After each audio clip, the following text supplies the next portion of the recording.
मैं हूं दीपाली राणा, आप देख रहे हैं मिड कैप मंत्रा। शुरुआत करेंगे इस वक्त की हेडलाइंस के साथ। 4 दिनों की तेजी के बाद सुस्ताने के मूड में बाजार। निफ्टी 25,550 के नीचे, बैंक निफ्टी भी दिन के ऊपरी स्तरों से हल्का हुआ। हालांकि मिड कैप स्मॉल कैप्स में 0.5% की मजबूती। सरकारी बैंक शेयरों में तूफानी तेजी। निफ्टी पीएसयू बैंक इंडेक्स 2.5% मजबूत। Bank of Baroda, union bank 3% तक चढ़े। वित्त मंत्रालय ने सरकारी बैंकों को वैल्यू अनलॉकिंग का दिया सुझाव। कहा, सब्सिडरी की लिस्टिंग के बारे में सोचे बैंक। चुनिंदा फार्मा, आईटी और कैपिटल गुड्स में खरीदारी, लेकिन जून ऑटो बिक्री आंकड़ों से पहले ऑटो में सुस्ती। हीरो मोटोकॉर्प निफ्टी में सबसे ज्यादा गिरने वाला शेयरों में शामिल। रियल्टी स्टॉक्स में बिकवाली। बाजार में आज बिग स्टॉक्स का बोलबाला। इंडिगो करीब 2.5% चढ़कर रिकॉर्ड ऊंचाई पर। उधर एसबीआई करीब 2% छिलकर निफ्टी के टॉप गेनर्स में शामिल।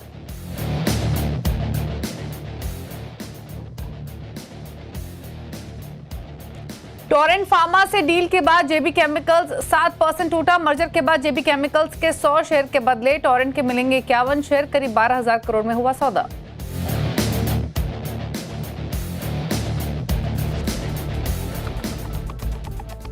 आप देख रहे हैं मिड कैप मंत्रा। हमारे साथ है मंत्री फिनमार्ट के अरुण कुमार मंत्री। लेकिन पहले लेकर आते हैं इस समय का मार्केट का एक्शन आपके सामने, क्योंकि आज के बाजार में एक कंसोलिडेशन देखने को मिल रहा है। सेलेक्ट पॉकेट्स हैं जो आउट परफॉर्मेंस दिखा रहे हैं आज के बाजार में, लेकिन मार्केट लैकलस्टर लाल निशान में ट्रेड करते हुए निफ्टी कोशिश कर रहा है 25,500 को होल्ड करने की। उन्हीं लेवल्स के आसपास फिलहाल कारोबार करते हुए दिखाई दे रहा है। हालांकि जहां से खुले वहां से स्लोली एंड ग्रेजुअली नीचे की तरफ ही आए हैं। निफ्टी बैंक में सिमिलर प्राइस रिएक्शन, यहाँ भी वॉल्टिलिटी देखने को मिल रही है। 57,300 के ऊपर ट्रेड करते हुए 90 अंकों की कमजोरी के साथ। कंपैरेटिवली आज आउट परफॉर्मेंस देखने को मिल रही है मिड कैप स्मॉल कैप से। मिड कैप इंडेक्स लगभग 1/4% से 0.5% ऊपर है। दिन के ऊपरी स्तरों के आसपास होल्ड करने की कोशिश मिड कैप इंडेक्स की हो रही है। वहीं अगर आप स्मॉल कैप इंडेक्स देखेंगे आज के सेशन में, तो यहाँ भी 0.5% के आसपास के गेंस देखने को मिल रहे हैं। इनफैक्ट ब्रॉडर मार्केट के अगर आप आंकड़े देखेंगे, यानी एनएससी स्टार्ट देखेंगे, तो मार्केट की ब्रेथ पॉजिटिव दिखाई देगी, क्योंकि आज मिड कैप और स्मॉल कैप संबाइंग है। 1602 स्टॉक से जो कि बढ़कर कारोबार कर रहे हैं, 1071 स्टॉक से जो गिरावट के साथ कर रहे हैं ट्रेड आज के सेशन में। अब लेकर आते हैं sectoral heat map. Out performance आज निफ्टी पीएसयू बैंक इंडेक्स में सबसे ज्यादा बढ़ने वाला इंडेक्स है 2.25% की मजबूती के साथ। उसके बाद डिफेंस इंडेक्स में 1% के गेंस देखने को मिल रहे हैं। कैपिटल को इंडेक्स भी 0.1% ऊपर है। बाकी आईटी फार्मा फ्लैट कारोबार कर रहे हैं, कोई खास एक्शन नहीं है। गिरावट कहाँ है तो कमजोरी देखने को मिल रही है ऑटोज में, एफएमसीजी में, रियल्टी में, जहां पर 0.5% के लॉसेज हैं। निफ्टी मेटल इंडेक्स 0.5% नीचे है। बाकी निफ्टी ऑयल एंड गैस में भी हल्की नेगेटिव बायस के साथ ही ट्रेडिंग होते हुए दिखाई दे रही है। तो ये रहा इस समय का मार्केट का एक्शन। ट्रेडिंग स्ट्रैटेजीज क्या हो सकती हैं बाजार बंद होने तक, इस पर करते हैं बातचीत। Arun, good afternoon. पहले तो बताइए निफ्टी बैंक निफ्टी पर राय, क्या रेंज आप देख रहे हैं टिल मार्केट क्लोजिंग को? ट्रेड की अपॉर्चुनिटी बन रही है या फिर नहीं? देखिए, गुड आफ्टरनून दीपाली जी। देखिए, ओवरऑल मुझे लग रहा है मार्केट कंसोलिडेशन में जा सकता है 25,350, 25,750, 25,750 के पास एक गैप है। अगर वो गैप फिल हो जाता है देन मार्केट क्लियरली 26,000 की तरफ बढ़ता हुआ नजर आ रहा है, पर स्टिल बाय ऑन डिप्स वाला मार्केट है। निफ्टी को 25,450, 25,470 इसी के आसपास अगर आता है तो यहाँ पे बाई करना चाहिए 25,350 का स्टॉप लॉस लगा के। ओवरऑल मुझे लग रहा है रेंज बाउंड रहना चाहिए 1 से 2 दिन, फिर मार्केट में एक नया मूव शुरू हो सकता है। तो रेंज नीचे में 25,350, ऊपर है 25,750, ये 400 पॉइंट की रेंज निफ्टी में निकल के आ रही है। सिमिलर व्यू बैंक निफ्टी में भी है। 56,700 नीचे में मुझे लग रहा है स्ट्रॉन्ग सपोर्ट रहना चाहिए। और बैंक निफ्टी अगर यहाँ से थोड़ा गिरता है, 100-200 पॉइंट नीचे आता है, तो उसमें भी बाय ऑन डिप्स वाली ही स्ट्रेटेजी रखें। 56,700 के स्टॉप लॉस बाय करना चाहिए। और 57,100 के पास एक अच्छा एंट्री जोन बैंक निफ्टी में भी रह सकता है। 57,700 तक के ऊपर में टारगेट रहेंगे। तो मुझे लग रहा है Nifty bank Nifty still buy on dips है। पर जहां तक ओवरऑल मार्केट की बात है, स्टॉक्स में अच्छे एक्शंस है। आज भी काफी स्टॉक्स में अच्छे ब्रेकआउट नजर आ रहे हैं। तो इनफैक्ट अगर ट्रेडिंग के लिए अगर कोई देख रहा है तो स्टॉक्स में अच्छा मोमेंटम बन रहा है, वहां पे अपॉर्चुनिटी ज्यादा बन सकती है। ओके, स्टॉक स्पेसिफिक स्ट्रेटजीज क्या रहेंगी? देखिए, दोनों स्टॉक मैंने हाई बीटा स्टॉक चुने और दोनों में मोमेंटम स्ट्रांग है, प्लस ब्रेकआउट भी नजर आ रहा है। तो पहला स्टॉक बीडीएल में बाई करने की सलाह है। 1945, 1948 के आसपास बाई करें। 1918 का स्टॉप लॉस रहेगा और 2034 ये टारगेट बीडीएल में देखने को मिल सकते हैं। दूसरा स्टॉक अगेन मार्केट इंटरमीडिएट्स में से सीडीएसएल में एक ब्रेकआउट नजर आ रहा है और क्लियरली 1800 के कॉल राइटर्स मुझे लग रहा है यहाँ पे वो ट्रैप जरूर हो सकते हैं। तो सीडीएसएल को करंट लेवल पे बाई करें। 1779 का स्टॉप लॉस लगाएं और 1876 ये ऊपर में टारगेट रहेंगे। दोनों स्टॉक अच्छे मोमेंटम में है और दोनों ही मुझे लग रहा है अच्छे ब्रेकआउट के संकेत दिखा रहे हैं। ओके, चलिए, तो ये आपको ट्रेड्स रेकमेंड किए गए हैं। CDSL और BDL में बाय करके चल सकते हैं, दोनों ही डेज हाई पर। आज डिफेंस स्टॉक्स में एक एक्शन है भी।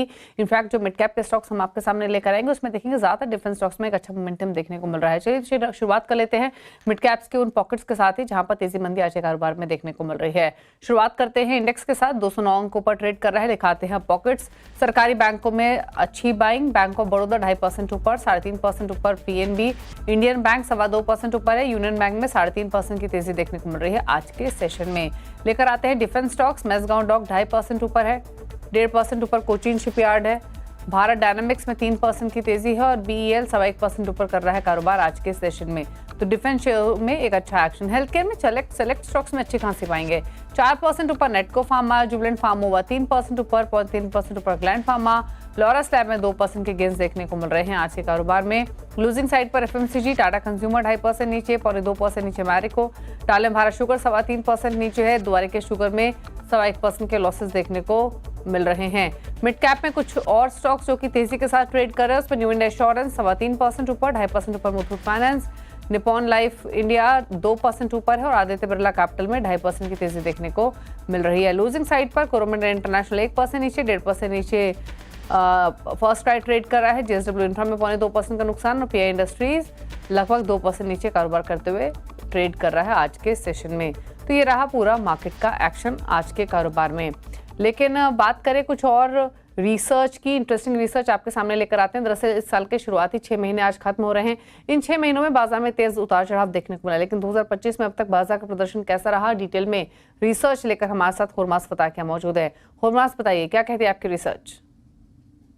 किसी नेटफ्लिक्स की वेब सीरीज में जितने उतार चढ़ाव नहीं देखने मिलते, उतने उतार चढ़ाव बाजार ने इन 6 महीनों में देख लिए हैं। इस 6 महीनों में हमने क्या क्या नहीं देखा? हमने युद्ध देखे, टैरिफ के युद्ध देखे, युद्ध विराम देखे, तेल की कीमतों में उछाल देखा, गिरावट देखी, सोने की कीमतों में उछाल देखा।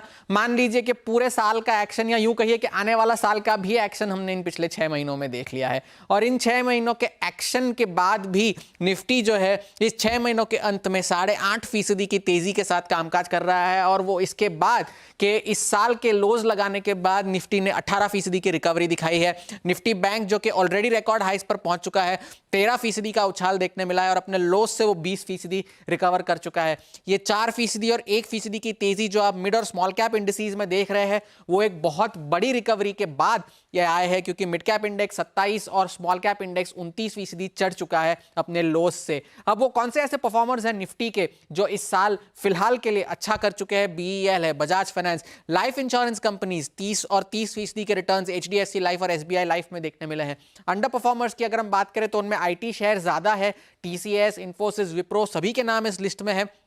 और इंडसइंड बैंक निचले स्तरों से रिकवर होने के बावजूद इस अंडर परफॉर्मर्स की लिस्ट में शामिल है। मिड कैप्स की अगर हम बात करें तो सोलार इंडस्ट्रीज जो कि काफी चर्चा में रहा है, हाल फिलहाल में 80% के रिटर्न्स पिछले 6 महीनों में दिए हैं।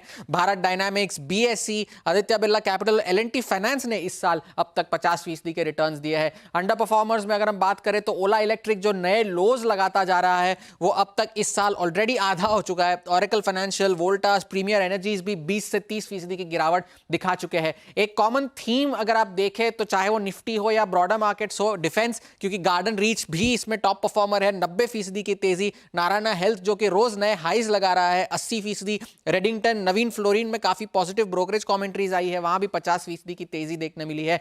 और आखिर में अंडर परफॉर्मर्स अगर हम देखें तो यहां ब्रेन बी सॉल्यूशंस है, नैटको फार्मा, अनंतराज, और इन सभी शेयरों में 35 से 40% की गिरावट हमने इस साल देखी है। तो एक एक्शन पैक्ड 6 महीने हमने देखे हैं 2025 के। बाजार का तो मन यही होगा कि बाकी की भी रिकवरी जल्द हो, निफ्टी भी नए हाईज लगाए और ब्रॉडर मार्केट्स भी नए हाईज लगाकर साल को अच्छी तरह से पूरा करे। शुक्रिया हुरमास, ये डिटेल्स शेयर करने के लिए। पिछले 6 मंथ्स की परफॉर्मेंस कैसे रही मार्केट्स की। एक ब्रेक के उस पर कुछ और खबरें, जल्द वापस आते हैं।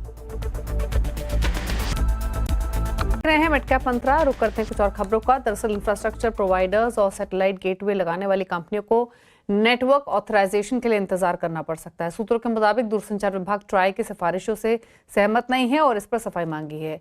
क्या है पूरी खबर, समझते हैं असीम मनचंदा से। असीम, बताइए। देखिए, telecom regulator TRAI ease of doing business को बढ़ावा देना चाहता था। इसके लिए उसने फरवरी में नेटवर्क ऑथराइजेशन की सिफारिशें की थी और काफी सारी जो अभी आपको एक लाइसेंस लेना पड़ता है वो लाइसेंस नहीं लेना पड़ेगा और टेलीकॉम कंपनियां या इंफ्रास्ट्रक्चर प्रोवाइडर कंपनियां हैं या फिर जो सैटेलाइट गेटवे लगाने वाली कंपनियां हैं उनको सिर्फ एक ऑथराइजेशन सरकार से लेना पड़ेगा और उसके बाद वो कंपनियां आसानी से अपनी सर्विसेज दे पाएंगी। इतना ही नहीं, इसमें फीस घटाने की भी सिफारिश टेलीकॉम रेगुलेटर ट्राई ने दूरसंचार विभाग को की थी, लेकिन जो मैं सूत्र बता रहे हैं कि दूरसंचार विभाग इन सिफारिशों से सहमत नहीं है। ये मामले को इसी महीने जो डिजिटल कम्युनिकेशन कमीशन है उसमें रेफर किया गया था और डिजिटल कम्युनिकेशन कमीशन ने इस सिफारिशों को ट्राई को वापस भेजने के लिए हरी झंडी दे दी है। अब ट्राई से दोबारा से इस सिफारिशों के ऊपर क्लैरिटी जो है मांगी जाएगी। एक बार ये सिफारिशें फिर से ट्राई रिकंसीडर करेगा और अपना जो नई रिकमेंडेशन जो है वो दूरसंचार विभाग को देगा और दूरसंचार विभाग उसको फिर दोबारा से मंजूरी देगा।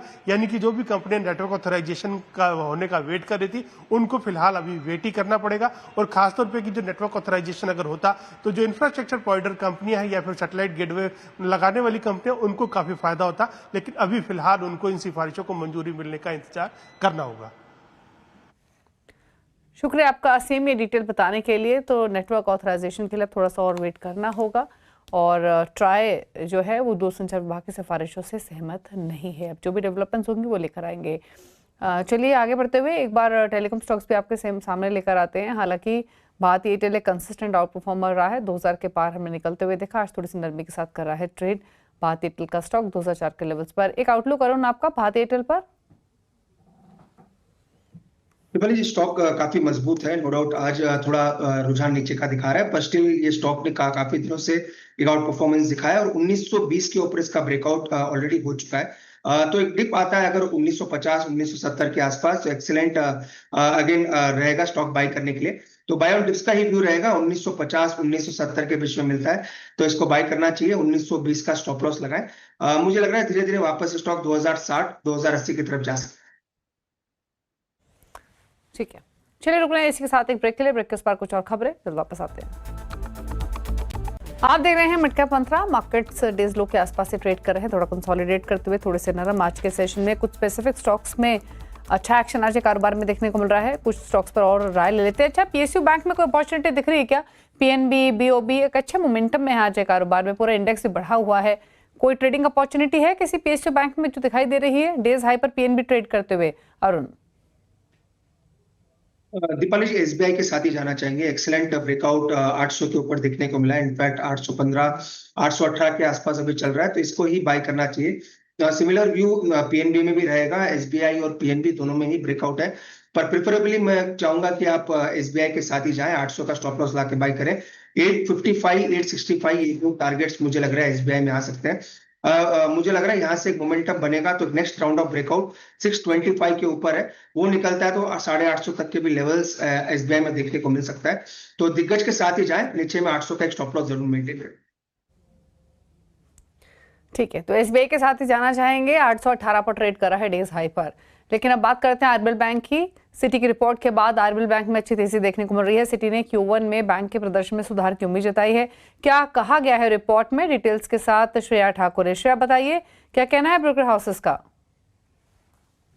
जी बिल्कुल, आरबीएल बैंक में शानदार रैली आज के सत्र में हमें देखने को मिल रही है। स्टॉक 2.5% से ज्यादा तेज होकर कारोबार करता हुआ नजर आ रहा है। कारण क्या है? दरअसल एक ब्रोकरेज रिपोर्ट आई है, सिटी की रिपोर्ट आई है, काफी बुलिश रिपोर्ट और खरीदारी की राय उनकी तरफ से आ गई है। वो कह रहे हैं कि बाई कर सकते हैं आप स्टॉक को। टारगेट प्राइस भी बढ़ा दिया है, 285 रुपए प्रति शेयर का टारगेट प्राइस रख दिया है। अब सिटी को पसंद क्यों आ रहा है आरबीएल बैंक, वो समझ लेते हैं। तो दरअसल रिटर्न ऑन एसेट जो है कंपनी की, वहां पे हालात सुधरते हुए नजर आ रहे हैं। उनका मानना है कि 45 से 50 बेसिस पॉइंट के करीब यहाँ पे सुधार देखने को मिल सकता है। कारण क्या है इसके पीछे के?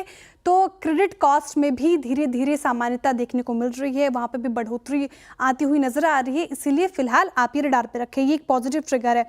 इसके अलावा आप देखिए जिन क्षेत्रों में, जिन सेक्टर्स में दिक्कत थी वहां पे भी अब थोड़ी सुधार देखने को मिल रहा है, जैसे कि ज्वाइंट लायबिलिटी ग्रुप। इसके अलावा आप देखें क्रेडिट कार्ड की बात करें तो वहां पर भी हालात सुधरते हुए नजर आ रहे हैं।